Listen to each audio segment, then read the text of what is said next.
Ô Everton, a gente teve o nosso encontro em 2023, nosso Sim. encontro nacional, foi um belo evento. Qual que é a sua impressão do setor da reciclagem nesse inteirinho entre o 23 até hoje, 2025? Foi 24, não, Rafa?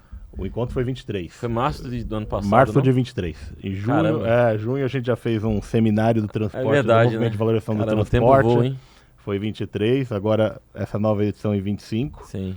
E acho que está nos planos da Brecon manter a cada 2 anos esse encontro, né? E a gente está discutindo lá o movimento de valorização do transporte promover um evento como o seminário também a cada 2 anos. Então vamos ter 24, 26, encontro 23, 25. Boa. E nesse inteirinho entre o encontro de 23 até hoje, qual que é a sua impressão sobre o setor de reciclagem? Onde que a gente avançou, onde que a gente precisa avançar mais? Rafa, eu acho que eu procuro sempre ver o copo meio cheio. Eu acho que ano a ano eu enxergo que a gente está tendo avanços, né? Eu acho que se a gente parar para pensar que em 2002 nasceu a CONAMA, em 2010 a Política Nacional de Resíduos Sólidos, a gente teve o marco legal do saneamento básico, a gente teve o Planares, que na nossa ótica, pelo menos para a parte de construção civil, não foi um avanço, foi um retrocesso, a gente até luta pela revogação, acho bem difícil ser revogado, mas enfim. O que eu enxergo é que o mercado como um todo evoluiu em vários aspectos, em termos legais, acho que em termos atores, mas a gente continua enfrentando problemas comuns que não só são inerentes ao Brasil, eu acho que ao mundo todo, né? A gente ainda convive muito com o descarte regular de entulho. A gente achava que isso era muito comum no Brasil, mas a gente foi ver em Portugal, Espanha, Europa, Estados Unidos. Isso é no mundo todo. E aí eu costumo dizer que isso é um inimigo comum a todos. Só que é um inimigo que ele existe, só que é um inimigo invisível. Porque as cidades não percebem, o cidadão comum não enxerga. E se a gente não promover uma nova revolução, que eu chamaria de uma revolução verde, no sentido que o cidadão comum também passa a ser dono do cheque.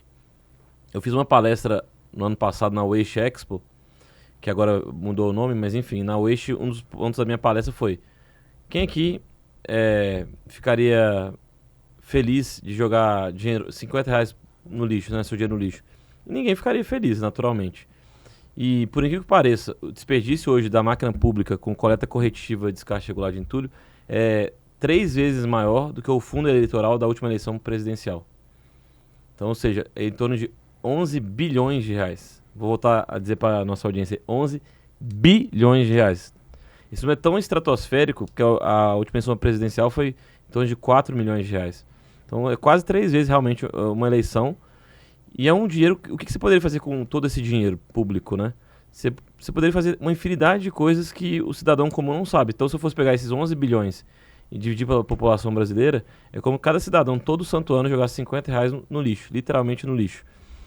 Então, assim, a gente poderia investir em tanta coisa se a gente tivesse um planejamento muito mais efetivo, que eu acho que a primeira e grande mudança que eu acho que o mercado precisa ter pessoal, descarte de entulho não pode existir. Acho que tem que ter punições menos brandas e mais rigorosas, porque, de fato, a população ou os atores dessa cadeia só vão se mexer na dor. E o brasileiro, às vezes, é no amor. Infelizmente, também existe corrupção em todos os níveis do Brasil, a gente sabe, infelizmente. Mas, assim, Rafa, eu vejo bons saltos no sentido, assim, o agregado reciclado hoje ele é muito mais difundido, a Brecon, ao longo dos anos, conseguiu colocar na tabela SINAP. Então, as obras, pelo menos, assim, nos grandes centros, a gente vê a aplicação do reciclado, a própria CCR usando em rodovia. Então, assim, é uma grande conquista que a Chebrecon conseguiu ao longo dos anos.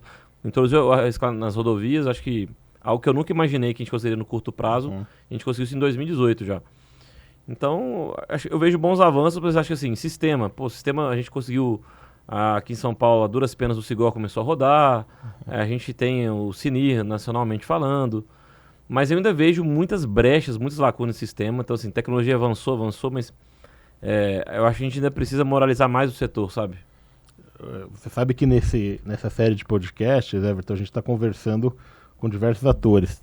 Falamos com áreas de transbordo e triagem, da importância delas, inclusive como melhorar os seus processos para que elas trabalhem em conjunto com usinas, que eu acho que o futuro vai mais ou menos para essa linha. Falando sobre o movimento de transporte, que é um outro elo forte ali, o que acaba fazendo a gestão na prática dos resíduos. E tivemos também, até agora, pelo menos dois bate-papos, 2 conversas com a prefeitura, então, com o secretário de Meio Ambiente de Santo André, com o secretário de Diadema. porque a sua palestra lá na West Expo eu estava presente e realmente aquilo chama atenção, aquele número.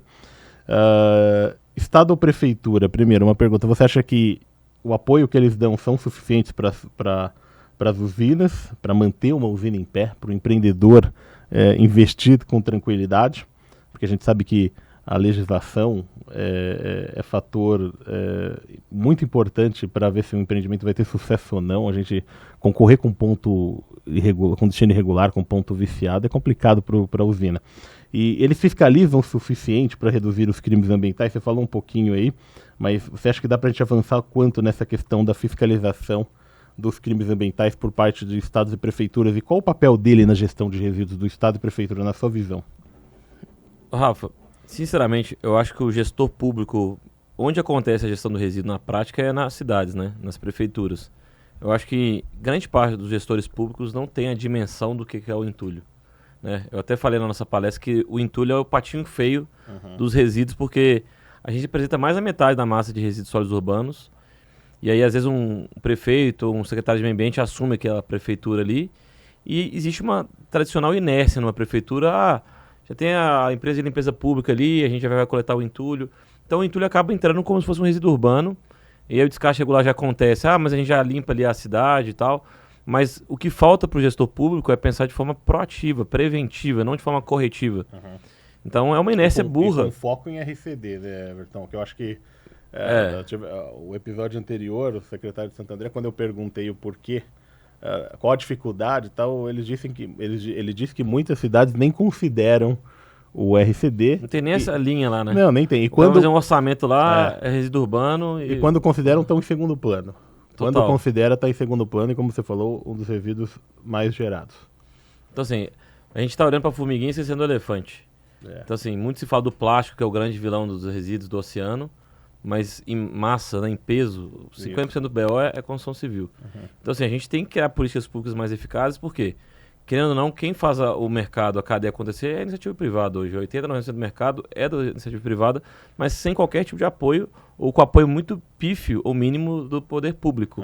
E boa parte dos empreendedores, às vezes, se veem desestimulados em investir, em crescer nesse mercado, porque você pega, às vezes, um grande aterro ali, não vou chamar de aterro de NET, mas um aterro de resíduo sólido urbano ali, que o cara cobra 80, 100 reais a tonelada, e às vezes uma recicladora de entulho cobrando 10 vezes menos que isso muitas vezes, e a operação não para de pé, porque o entulho não chega, e aí você concorre com um clandestino, ou com o informal, e você vai querer vender o agregado, a prefeitura é a última a querer incentivar a usar o material em obra pública. Então, peca nas duas pontas, Rafa. Então, assim, a gente tem que começar um grande movimento, na minha opinião, e talvez o nosso grande marco seja esse evento de 2025. A gente tem que trazer várias pautas para esse evento. Então, acho que sim, esse evento, a gente tem como uma das nossas pautas, a gente vai compartilhar em breve os palestrantes, mas a gente está querendo trazer um grande palestrante internacional, não necessariamente presencialmente, hoje a tecnologia nos ajuda, mas de forma online para falar do mercado lá fora. Né? A gente vê o mercado português e espanhol com muita semelhança ao mercado brasileiro, mas com várias regras para que o empreendimento, quando ele nasce, ele tem que colocar dentro da sua pauta o uso do reciclado, o descarte na reciclagem. Isso condiciona a BIT, condiciona o alvará, isso condiciona uma série de coisas que eu acho que o mercado lá fora conseguiu se desenvolver muito mais do que o nosso. Então a gente tem que ter benchmarking, tem que esperar em mercados que já se desenvolveram mais que a gente. Então acho que esse evento vai ter essa pitada que a gente já teve no nosso último encontro, que certamente a gente vai manter isso também no nosso, de trazer experiências internacionais para trazer insights para o empreendedor aqui nacional. A questão tributária, por mais que boa parte ou a grande maioria das usinas estejam no simples, a gente hoje vive um momento crítico, digamos, da nossa sociedade, que o atual governo tem gastado mais do que arrecada. A reforma tributária, ela está batendo na porta aí, salvo engano, acho que é para 2030, se eu não me engano. Mas, assim, o tempo voa. E hoje o agregado reciclado, ou a cadeia da reciclagem, especificamente, não só o nosso mercado, paga um tributo mais caro que o material virgem. Sim, em alguns Inclusive, casos. foi até pauta do Jornal Nacional, o Jornal Nacional abordou isso como um todo. A Brecon tem feito esse movimento junto com o Inesfa, lá em Brasília. E, muito possivelmente, o nosso evento também, a gente vai ter o advogado que está liderando esse projeto de lei em Brasília, tramitando desde 2021. Voltou, foi para a Câmara, Senado, etc. E esse projeto de lei, a gente tem 2 caminhos que a gente está trabalhando. Um é para o atual cenário, que ainda é o regime tributário que a gente tem hoje, e o outro para 2030. Então, assim, da forma que está hoje desenhado o novo modelo tributário, né, que é o IVA, né, Imposto ao Valor Agregado, a tributação do reciclado vai chegar em torno de 30%. A gente vai pagar muito mais caro que a gente paga hoje. Hoje, em torno de 18 a 20 quem está no presumido, talvez de 8 a 12 quem está no simples. A gente vai chegar a 30. Então, assim, a gente tem que ter essa preocupação.